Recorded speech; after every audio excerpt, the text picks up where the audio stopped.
His skin was cracked from salt, lips split, eyes wild with something worse than fear. He stumbled onto shore barefoot, wrists bruised, mumbling about heads in the sand and men who whispered in their sleep. They said he went fishing. What he found wasn't even close to human. He was one of us, a truck dealer, spent more time on the road than at home, the kind of guy who lived out of gas stations, drank coffee that tasted like burnt tires, and could talk you into buying a vehicle you didn't even need. Name was Mike, solid dude, quiet, loved fishing more than people, and after a brutal sales quarter, he told us he was finally taking time off.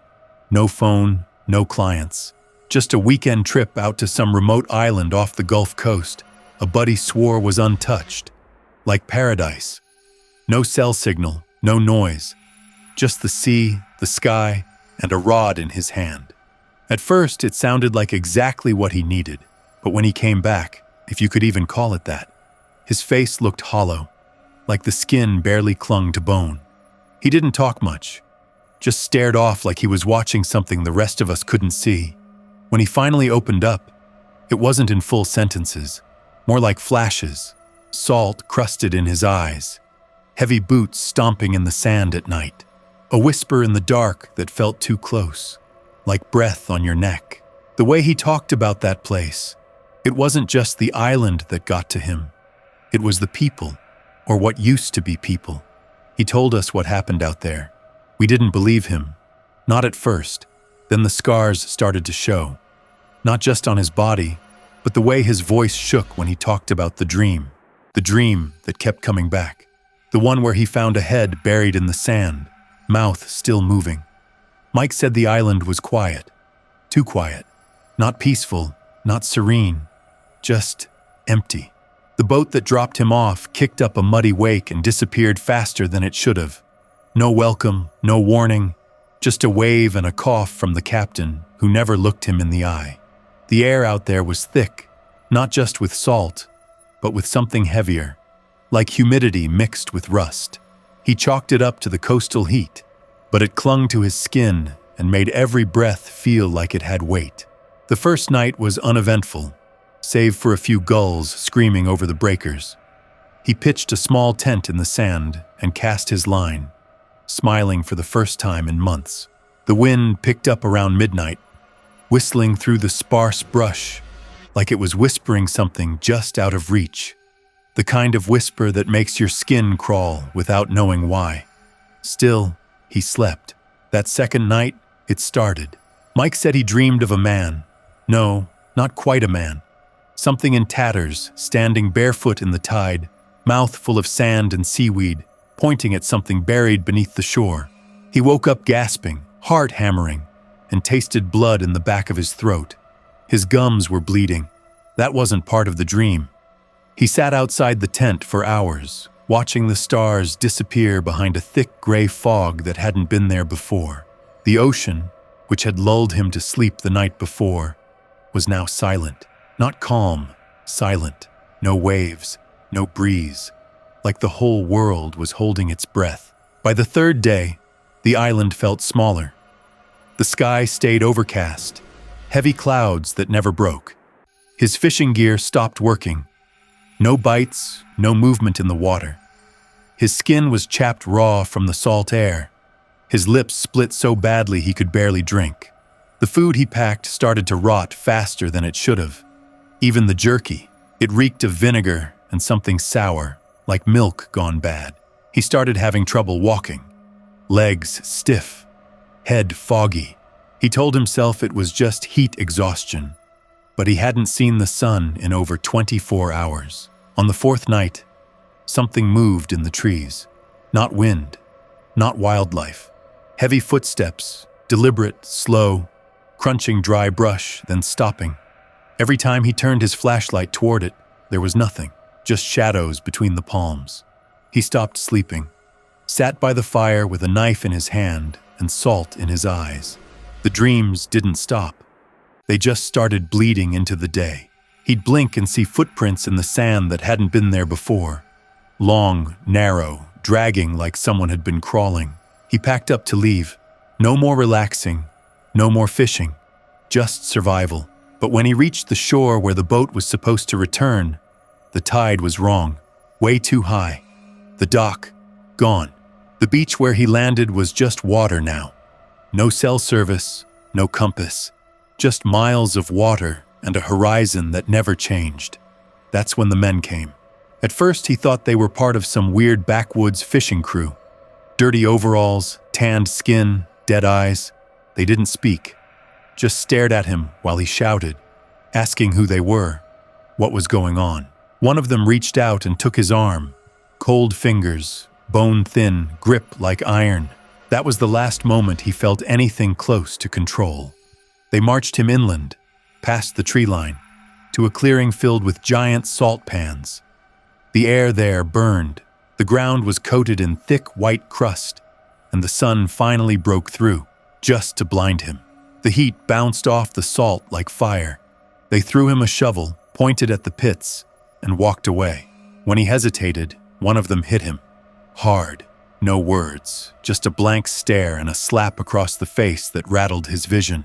He worked all day, skin blistering, eyes watering, salt in every open cut. The food they gave him was cold rice and bits of something stringy he refused to name. At night, they locked him in a wooden shack with a rusted padlock. The same ragged figure from his dream sat outside, facing away, muttering under its breath. He never moved, never turned around, just mumbled nonsense over and over in a language Mike didn't understand, but swore he'd heard before. The days bled together. Time stopped meaning anything. He lost count of how long he'd been there, only remembered pain, salt, and those whispering voices in the trees that never showed their faces. One night, through a crack in the shack wall, he saw someone else, not a worker, someone trying to crawl through the brush, covered in wounds, nails torn off, breathing in ragged wheezes. Their eyes locked, and the man mouthed one word, "Run." Then he vanished into the dark. Mike didn't sleep anymore. Not because he didn't want to, because he couldn't. Every time his eyes shut, something clawed at the edge of his mind, dragging him toward a place worse than the one he was already in. His skin was raw. His hands were cracked open from digging in salt-caked trenches. His tongue was swollen, his lips blackened. The heat never let up, and the salt burned into every inch of him like acid. His body was shutting down, but his mind held on to one last sliver of something primal. The urge to survive. On what he guessed was the 10th night, the whispers changed. They weren't soft anymore. They hissed, loud, angry, from all sides. Not the ragged figure outside the shack. He was gone. For the first time since Mike had been brought to this god-forsaken patch of land, the man in tatters wasn't there. In his place was silence. But it wasn't peace. It was pressure. Heavy, suffocating. Something thick in the air, like the moment before lightning strikes. Then came the scream. Not human, not animal, something in between. It ripped through the trees like a chainsaw, raw and high and endless.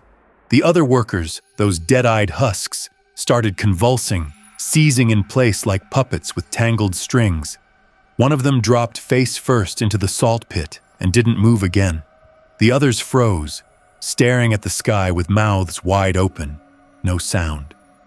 Just that horrific stare like they'd seen something so massive, so impossible, that it broke them. That's when Mike snapped. Something inside him bucked loose. He kicked the shack door until the rotting frame splintered. His ankle twisted, but he didn't feel it. His blood was lava, and his brain screamed one word over and over, "Run." He bolted into the trees, lungs searing, barefoot on the broken earth. Branches tore at his skin. He didn't care. He just ran. Behind him, the salt fields erupted. Not an explosion, something worse. A sound like bones grinding against stone, wet and slow and endless. He didn't look back, couldn't, but he heard them. Not footsteps, scraping. Like something long and wrong was dragging itself through the trees behind him, too fast for its shape, too hungry to stop. He could smell it. rotten meat soaked in seawater. A metallic tang like old blood filled his mouth. His heart pounded so loud it drowned out everything else. Then, suddenly, he broke through the tree line and stumbled onto the shore. The water was black, not night black, ink black, thick and glossy like oil. The tide hissed against the rocks. No boat, no dock, just endless water and a single figure standing knee-deep in the surf. It was the man from his dreams. Ragged clothes, skin like parchment, hollow eyes. He wasn't whispering now. He was chanting, loud, rhythmic, in that same language Mike still couldn't understand, but somehow recognized, like a lullaby from a life he'd never lived. And behind him, rising out of the water, were hands, dozens, pale and bloated, fingers broken in unnatural angles, reaching up from beneath the waves as if something was pulling itself from the bottom of the ocean. The air dropped 20 degrees in seconds. Mike's breath fogged in front of him. Every hair on his body stood straight. The chanting grew louder. The waves stopped moving. One of the hands touched the ragged man's leg, and he smiled. Lips peeled back over black gums, teeth like splinters. He pointed at Mike, slow and deliberate. That was enough. Mike turned and sprinted along the beach, tearing toward the wrecked remains of an old boat he remembered seeing when he first arrived. It was half buried in the sand, rusted through, probably dead in the water, but it had a small dinghy tied behind it. Just big enough. He didn't think. He didn't plan. He just ran. He reached it, heart beating so fast it felt like it might rupture. Untied the rope with shaking hands, pushed off. The boat creaked under him, wood moaning like it was in pain. But it moved. Slowly. The oars were heavy, but his adrenaline was heavier. Behind him, on the beach, the ragged man didn't follow. He just stood there, still pointing, still smiling. But those hands, they weren't done. They dragged themselves onto the sand, pulling forms with them. People, or what used to be people. Their eyes were gone. Their mouths were open. They moved in jerks, twitching like insects. Dozens of them, maybe more, filling the shoreline in silence. Mike rowed until his arms gave out, until the island disappeared into a fog that didn't belong there. When he collapsed into the bottom of the boat, bleeding and half-conscious, the last thing he saw was the water beneath him glowing, dim and blue, like eyes watching from below. Mike washed up miles down the coast, sunburned, delirious, barely breathing. Locals found him sprawled in the shallows like driftwood, eyes wide open but seeing something far beyond the horizon. In the hospital, he barely spoke, just twitched in his sleep and mumbled fragments of that strange chant, like it had burned itself into his brain. They said it was trauma, hallucinations, heat stroke. The police wrote a report, nodded politely, then lost the paperwork before the week was over. No missing persons, no island records, nothing. He moved inland after that, somewhere colder. Started stocking shelves at a hardware store. Didn't fish anymore. Didn't talk to old co-workers. But the nightmares never stopped. He'd wake up screaming about hands in the walls, salt seeping from his skin. He smelled like the ocean for days at a time, even though he hadn't been near water since. Then his grandma, who had late-stage dementia and hadn't spoken in months, looked straight at him one night and whispered the same chant, word for word. Same rhythm, same dead tone. He didn't visit her again. Sometimes he sees people in crowds, just a glimpse, pale faces, hollow eyes, watching him, not blinking, never blinking. One time he saw footprints outside his apartment, leading in a circle around the building. No starting point, no end, just one continuous loop, like something had been pacing, waiting. The salt line he poured around his bed keeps getting smudged, but his door's always locked. Always. No one ever found the island again. Coast Guard sweeps turned up nothing, just open water and shifting tides that didn't match any chart. But Mike still swears it's out there, waiting, moving. The chant won't leave his head, like something's still listening, still watching. And every now and then, when the room goes silent, he hears dripping water where there shouldn't be any. Salt crusts his windows even in winter. The footprints keep showing up. Always wet, always barefoot.